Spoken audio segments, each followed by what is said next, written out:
The galaxy had always lived under a shadow of silence when it came to the humans. No decree had been formally issued, no treaty signed or enforced. Yet every race knew the one law that existed before empires, before federations, before the rise and fall of countless civilizations: never disturb the sleepers. The humans were not seen in public memory, no recordings were passed down of their wars, and no living species claimed to have fought them. But the stories endured. The elders whispered them to children who dared ask too many questions, merchants muttered them on long voyages, and commanders spoke of them only in private councils when ships vanished without trace. It was not a rule made by governments, it was something older, heavier, carved into the fabric of survival itself. Drifting through the dark, the human sleep ark stood as silent monuments to that ancient truth. Enormous vessels the size of moons. They were scattered across the void like tombstones. Each one contained untold numbers of slumbering forms, preserved for ages beyond imagination. No one dared to touch them. Not even the boldest raiders or the most desperate scavengers. They were sacrosanct in their menace.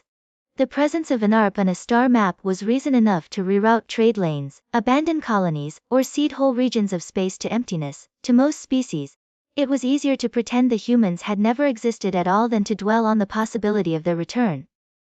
Over millennia, entire cultures rose and fell around the cautionary tales. Some called them gods, others demons, but all agreed on one thing: if the humans were ever disturbed, nothing would remain the same. And so, the universe obeyed the rule. Until one day, someone broke it. The Tanari Syndicate had Nugana people known for caution. Opportunists to their core, they built their power not through science or philosophy, but through scavenging, piracy, and exploitation of whatever they could bend to their will. When one of their roaming fleets stumbled upon an object adrift in the Valen expanse, they thought they had found the prize of a lifetime. At first glance, it resembled a derelict war platform, an ancient construct of unknown design, large enough to strip down into resources worth several empires. They hailed their discovery with laughter and hunger, already imagining the profits and prestige it would bring them. When their scans confirmed the structure was not a mere station but a human ark, a ripple of unease passed through the crew. Some remembered the old whispers. But greed has a way of muffling fear. Their leaders dismissed the warnings as primitive superstition, relics of less enlightened eras. To the Talnari, myths were tools to keep the weak obedient. They prided themselves on cutting through fear, on exposing what others dared not. And what could be more valuable than unlocking the secrets of a race so ancient, that its very name reverence and dread?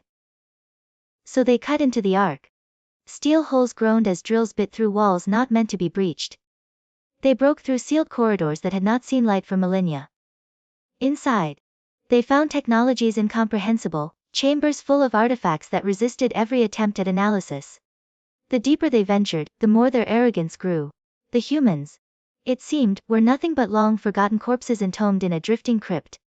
The fear was unfounded. Or so they thought. Their leaders gave a new order, bold and reckless.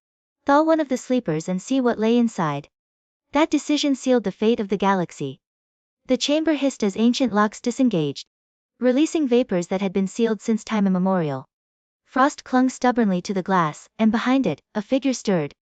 The Tanari scientists gathered in anticipation, their voices a mix of nervous excitement and derision. The being inside was not a monster, not some towering beast of nightmare. It was just a man, pale, skinned, fragile looking, his body gaunt from centuries of preservation. To the Talnari, he seemed unimpressive, even pitiful. One of them laughed outright, declaring that this was the creature the galaxy had feared for eons. Surely the stories had been lies. But then the man's eyes opened. For a moment, he gasped like a drowning soul breaching the surface of water, chest heaving as life flooded back into his veins. His gaze darted around the chamber, locking onto the strange, alien faces that surrounded him. The Talnari leaned closer, curious, fascinated by the raw humanity before them. Then he spoke. The words were unintelligible to their ears, but the tone was unmistakable: confusion, fury, defiance. His fists clenched, his muscles trembling as though was preparing for battle despite his frailty. In that instant, something else stirred. The ark responded. Lights flickered along the walls, corridors thrummed with energy, and systems long dormant began to hum with renewed purpose. Across the vast vessel, dormant pods registered the presence of the awakened and began to stir in kind. The man on the floor was no anomaly. He was the spark that reignited the storm. Panic gripped the Telnari as they realized too late the scope of what they had done. They had not awakened one relic of a forgotten species. They had triggered the revival of millions. The first human had returned, and with him, the rest would surely follow. The Ark was no longer a silent relic drifting through the void, it had become a living machine, pulsing with power older than the empires, that now trembled in fear of it. The moment Daniel Rhodes opened his eyes, the ship recognized its master.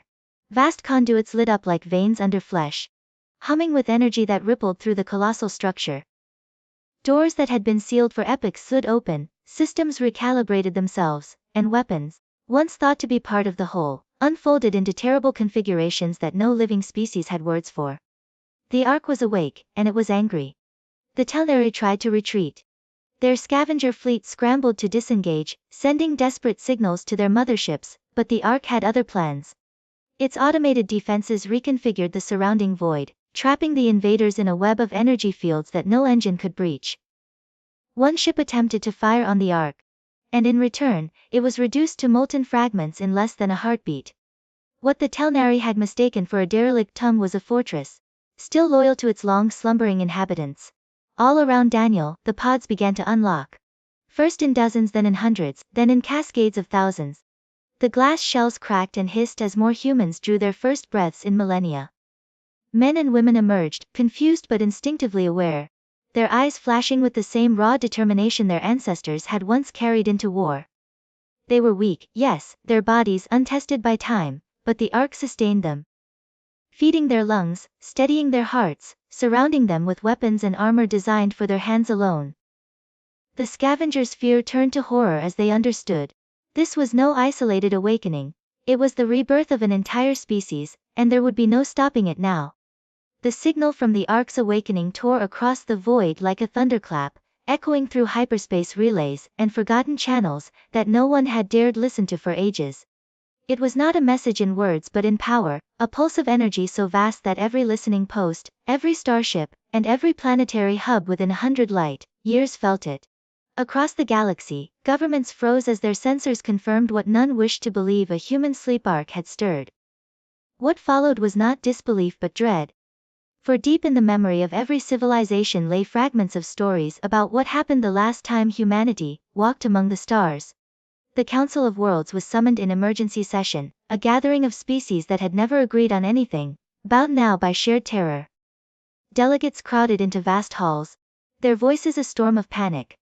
Some demanded immediate war, others called for evacuation of whole sectors, while a few whispered the unthinkable, attempting to negotiate. But even among those most foolishly optimistic, there was no confidence. The humans were remembered not as conquerors in the traditional sense but as something worse. Survivors who never stopped, who never yielded, who adapted faster than any species alive. No matter what form the stories took, they all carried the same weight. Entire empires had once risen to challenge humanity, only to vanish without leaving even ruins. Planets were said to have burned, fleets shattered, and yet the humans endured, pressing onward until their enemies were dust. The galaxy had survived in peace only because the humans had chosen to sleep. And now, through greed and arrogance, they had been stirred. As the council argued, as fleets were mobilized in desperation, one truth bound them all together: it was already too late. The storm had returned. The chamber of the Galactic Council fell into uneasy silence as the doors creaked open, and for the first time in living memory, the sound of human footsteps echoed across its polished floors. Delegates froze in their seats, their voices dying mid-sentence, their minds caught between disbelief and terror. Daniel Rhodes stepped forward, no longer weak and shivering as he had been upon waking. The Ark had restored him, clothed him in armor that seemed to merge technology and flesh. And behind his cold eyes burned a will that had slept too long. He did not hesitate, did not stumble, he moved as though he belonged there. As though this chamber had been waiting for him all along. No guards attempted to stop him. No one dared. The counselors, beings who commanded fleets and governed worlds, found themselves shrinking back in their seats as the human's voice carried through the chamber, clear and heavy with authority. He spoke their languages now. The Ark feeding the knowledge directly into him, every syllable sharp enough to cut through the air. You knew the rule, he said, his gaze sweeping across the room. You knew the cost of breaking it. And still, you woke us. The silence deepened, suffocating, until one delegate tried to speak, trembling words of apology or justification. Daniel silenced him with a glance. Then he smiled, and it was not the smile of a man offering peace. It was the smile of a predator who has been roused from slumber, of a storm remembering its purpose. The age of silence is over, he said. The humans are awake, and the galaxy will answer for its trespass. The counselors sat frozen. And in that moment, every world under their banners understood the truth: history was beginning again, and humanity would write it in fire.